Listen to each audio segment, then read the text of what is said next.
Hi, my name is Sam Kippen. My student number is T00698764. I'm going to be doing 2 intramuscular injections and a subcutaneous injection with my dog Hunter here today. I've got my clinical mentor, Dr. White. You can't quite see him in the screen there, but there he is. So we're going to be doing 2 saline injections for the intramuscular injections because Hunter doesn't actually need to receive intramuscular injections today. And then we're going to be doing a leptospirosis vaccine for his subcutaneous injection. So we're going to start here by drawing the injections up. So I'm just going to give the phone here to Dr. White. And then you can turn the camera around like this and hold it right there. Okay, sorry, can you back up there for a second? Just trying to get a camera angle here. Okay, so you can see me here now. So I'm going to be opening one of my syringes here. The syringes I'm working with today, they're 3 ml syringes. They're 22 gauge, 3/4 of an inch long. I've chosen to work with these ones because we actually don't have 23 gauge, 1 inch long needles here, and we don't have the syringes for them either. So we're just going to be doing these ones because it is very close. So this is a closest option. So I'll open our syringe here.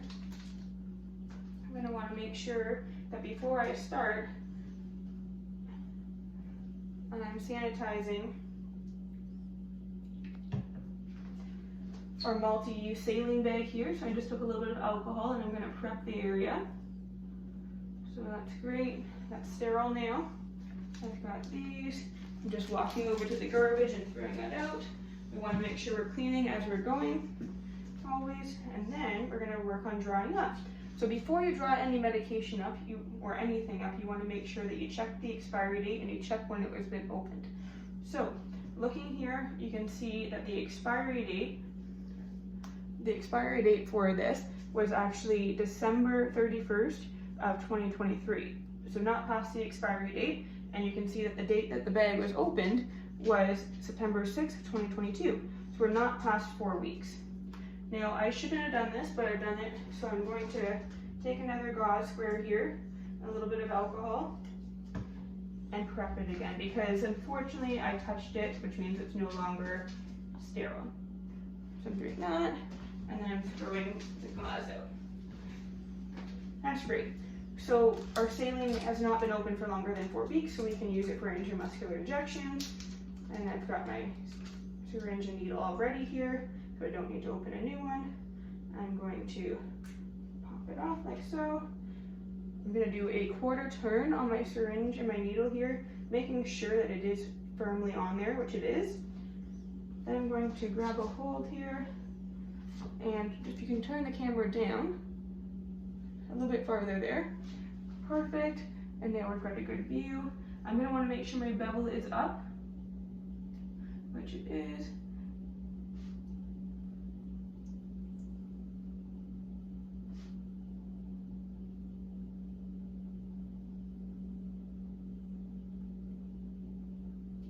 Okay.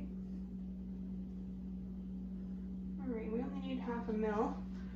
So you can see on there I've got 1/2 ml. Doesn't really appear to be any large bubbles in there. So we're pretty well set there.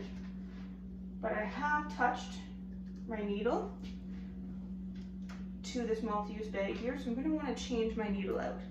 So I'm going to take another 22 1-inch needle. Make sure it's ready to go there. I can take the cap off of this one. And a 1/4 turn to ensure that it's fully on.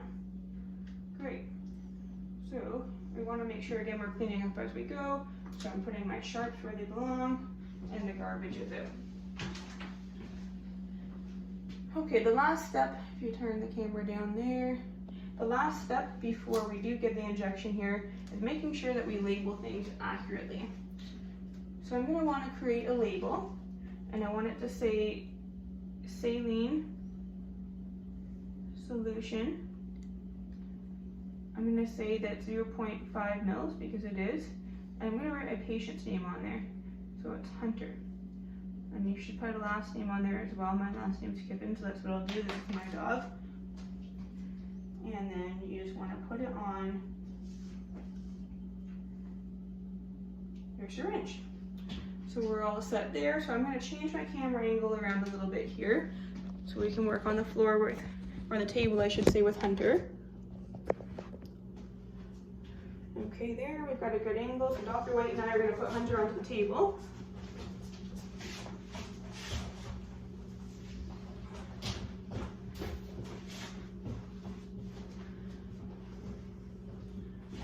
Okay, so now I need to mention to Dr. White how I would like Hunter to be restrained. I'd like him to put his right arm around Hunter's head there, give him a nice snug hug and make sure he's close to your body.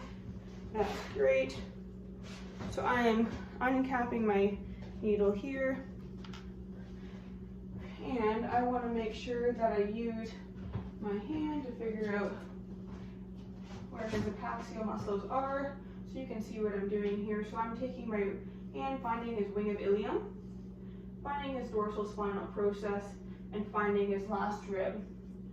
So I want to take my thumb and put it on his wing of ilium, take my fingers there, he's okay there, and I want to have my fingers along his dorsal spinal process.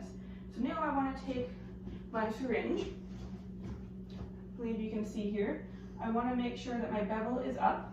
I want to be going in a cranial to caudal direction, and I want to be going at a 45-degree angle. So it's really important to draw back, make sure that you don't have any blood in there, and advance. Now then you want to give it a really good massage afterwards. Now I'm realizing here for this first injection that I did make a small mistake. For the purpose of this video, we were instructed to use alcohol on a gauze to prep our areas. So I'm just going to show you how to do that because we're allowed to correct our mistakes as we go in this video. So I'm just going to take a little bit of alcohol on my gauze here. You can see that I had some alcohol, put it on the gauze, and I would just give it a quick little wipe like that. Okay, so that is our first injection into our apaxial muscle.